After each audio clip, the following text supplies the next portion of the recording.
నీ అల్లుడి వ్యాపారం కోసం దేవాలయం కూలుస్తావా? నీ అల్లుడి కోసం పీఠాన్ని కూలుస్తావా? ఇదేం పద్ధతి అని నేను అడుగుతా ఉన్నా. తక్షణమే ఈ శారదా పీఠాన్ని, అమ్మవారి దేవాలయాన్ని కూల్చే ఆలోచన మానుకోండి.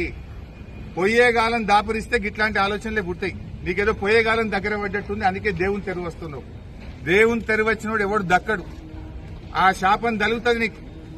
నువ్వు ఇప్పటికైనా పిచ్చి పిచ్చి ఆలోచనలు బంద్ చేసి దేవాలయాల పరిరక్షణకు పూనుకో, దేవాలయాల నిర్మాణాన్ని చేయి. గాని కేసీఆర్ ఆనవాళ్లు జరిపేస్తా అనే పేరు మీద దేవాలయాన్ని కూలిస్తే ఎవరు కూడా చూస్తూ ఊరుకోవడానికి సిద్ధంగా లేం. నీకు అంతా వాటర్ వర్క్స్ నిర్మాణమే చేయాలనుకుంటే పక్కన అల్లుడి భూమి ఉన్నది తీసుకో. నీ అల్లుంది, నీ అల్లుడికి అక్రమంగా కట్టబెట్టిన భూమి తీసుకో. ఆడ హెచ్ఎండబ్ల్యూఎస్ వాటర్ వర్క్స్ నిర్మాణం చేయాలని చెప్పి కోరుతూ ఈ ఆలోచన విరమించుకోవాలని, మరి శ్రీధర్ బాబు గారు చొరవ చూపాలని నేను ఆయన ప్రత్యేకంగా డిమాండ్ చేస్తా ఉన్నా. లేదంటే పెద్ద ఎత్తున భక్తులందరం కలిసి మరి ఈ ప్రభుత్వానికి వ్యతిరేకంగా మరి కార్యక్రమాలు చేపట్టవలసి వస్తుంది.